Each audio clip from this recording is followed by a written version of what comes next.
ನಮಸ್ಕಾರ ಫ್ರೆಂಡ್ಸ್, ನಾನು ಲೋಹಿತಾತ್. ಇವತ್ತು ಒಂದು ತುಂಬಾ ಸಿಂಪಲ್ ಆದರೂ ಪವರ್ ಊಹಳ್ ಬಗ್ಗೆ ಮಾತಾಡ್ತೀನಿ. ಜೀವನ ಬದಲಾಯಿಸೋಕೆ ಶುರು ಎಲ್ಲಿ ಮಾಡಬೇಕು? ಆ ಪ್ರಶ್ನೆ ಬಹುಶಃ ಎಲ್ಲರ ಮೈಂಡ್ನಲ್ಲಿ ಬರುತ್ತದೆ. ಆದರೆ ಉತ್ತರ ಸಿಂಪಲ್ ಅಲ್ಲ ಫ್ರೆಂಡ್ಸ್. ಇವತ್ತು ನಾನು ನಿಮಗೆ ರಿಯಲ್ ಎಕ್ಸಾಂಪಲ್ಗಳೊಂದಿಗೆ ಎಕ್ಸ್ಪ್ಲೇನ್ ಮಾಡ್ತೀನಿ. ನಮಗೆಲ್ಲ ಕನಸು ಇದೆ, ಯಾರಾದರೂ ಯೂಟ್ಯೂಬರ್ ಆಗಬೇಕು, ಯಾರಾದರೂ ರೀಚ್ ಆಗಬೇಕು, ಯಾರಾದರೂ ಪೀಸ್ಫುಲ್ ಬೇಕು. ಆದರೆ ಶುರು ಮಾಡೋದು ಕಷ್ಟ ಅನಿಸ್ತೆ. ನಾನು ಕೂಡ ಮೋದ ಬಾರಿಗೆ ಕ್ಯಾಮರಾ ಮುಂದೆ ಮಾತಾಡೋದು ಬೇಸ್ತನೇ ಆಯ್ತು.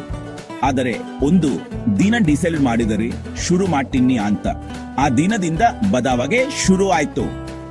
ಫ್ರೆಂಡ್ಸ್, ಜೀವನ ಬದಲಾಗಬೇಕು ಅಂದರೆ ಮೋಡಲ್ ಹಂತ ಅಂದರೆ ಬಯಕೆ ಬಿಬೇಹೇರಿ ಯಾವುದೇ ನಲ್ಲಿ ಇರಲಿ, study, job, YouTube, reading, gym, ಯಶಸ್ಸಿಗೆ ಒಂದು ರೂಲ್ ಇದೆ, ನಿರಂತರತೆ. ನೀವು ಡೈಲಿ 6% ಕೂಡ ಇಂಪ್ರೂವ್ ಆದರೆ 1 ಇಯರ್ ನಲ್ಲಿ 5% ಆಗುತ್ತೆ. ಪ್ರಾಬ್ಲಮ್ ಏನು ಅಂದರೆ ಜನರು ಶುರು ಮಾಡ್ತಾರೆ, ಆದರೆ ಡೇಸ್ ನಂತರ ಸ್ಟಾಪ್ ಮಾಡ್ತಾರೆ. ಫ್ರೆಂಡ್ಸ್, ಯಾರು ಸ್ಟಾಪ್ ಮಾಡಲ್ಲ ಅಂದರೆ ಅವರು ವಿನ್ ಮಾಡ್ತಾರೆ. ಸ್ಮಾಲ್ ಹ್ಯಾಬಿಟ್ ನಿಂದ ಶುರು ಮಾಡಿ. ಉದಾಹರಣೆಗೆ ನಿನ್ನ ಬ್ಲಾಗ್ ಡೈಲಿ ಶೂಟ್ ಮಾಡಿ, ಈವನ್ 1 ಮಿನಿಟ್ ಅಂದರೂ ಅಪ್ ಲೋ ಮಾಡಿ. ನೆಕ್ಸ್ಟ್ ಕಂಪೇರ್ ಮಾಡೋದನ್ನು ಸ್ಟಾಪ್ ಮಾಡಿ. ಯಾರು ಬೀಕ್ ಆಗಿದ್ದಾರೆ ಅಂತ ನೋಡಿ ಟೆನ್ಷನ್ ಮಾಡಬೇಡಿ. ಅವರು ಈ ವರ್ಷ ವರ್ಕ್ ಮಾಡಿದ್ದಾರೆ, ನೀವು ಇನ್ನನ್ನು ಫಸ್ಟ್ ಮಂತ್ ನಲ್ಲಿ ಶುರು ಮಾಡಿದ್ದೀರಿ. ಫೋಕಸ್ ಆನ್ ಯೂರ್ ಪಾತ್ ನಲ್ಲಿ. ಯಾವರಿ ಸ್ಮಾಲ್ ಪ್ರೋಗ್ರೆಸ್ಗೆ ಸೆಲೆಬ್ರೇಟ್ ಮಾಡಿ.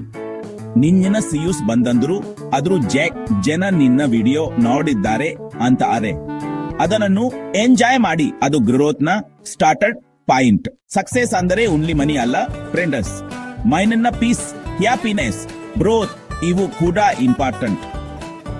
ಮಾರ್ನಿಂಗ್ ಗೆಟ್ ಅಪ್ ಆಗಿ ನಾನು ಇಂಪ್ರೂವಿಂಗ್ ಅಂತ ಫೀಲ್ ಆಗುತ್ತೆ, ಅದು ಸಕ್ಸೆಸ್. ಟುಡೇ ನಾನು ನಿಮಗೆ ಒಂದು ಚಾಲೆಂಜ್. ನೆಕ್ಸ್ಟ್ 4 ಡೇಸ್ ಒಂದು ಗುಡ್ ಕ್ಯಾಂಡಿಡೇಟ್ ಶುರು ಮಾಡಿ. ಅದನ್ನು ನನ್ನ ಕಾಮೆಂಟ್ಸ್ ನಲ್ಲಿ ಹೇಳಿ. ನಾನು ನೋಡ್ತೀನಿ ಯಾರ್ ಡೆಡಿಕೇಶನ್ ಜಾಸ್ತಿ ಅಂತ. ಓಕೆ ಫ್ರೆಂಡ್ಸ್, ಇದು ಇವತ್ತಿನ ಮೋಟಿವೇಶನ್ ಟಾಕ್. ನಿಮಗೆ ವಿಡಿಯೋ ಇಷ್ಟ ಆದ್ರೆ ಲೈಕ್ ಮಾಡಿ, ಸಬ್ಸ್ಕ್ರೈಬ್ ಮಾಡಿ ಮತ್ತು ಶೇರ್ ಮಾಡಿ ನಿಮ್ಮ ಫ್ರೆಂಡ್ಸ್ಗೆ. ರಿಮೆಂಬರ್, ಜೀವನ ಬದಲಾಗಬೇಕು ಅಂದರೆ ಫಸ್ಟ್ ಸ್ಟೆಪ್ ಇಂಪಾರ್ಟೆಂಟ್.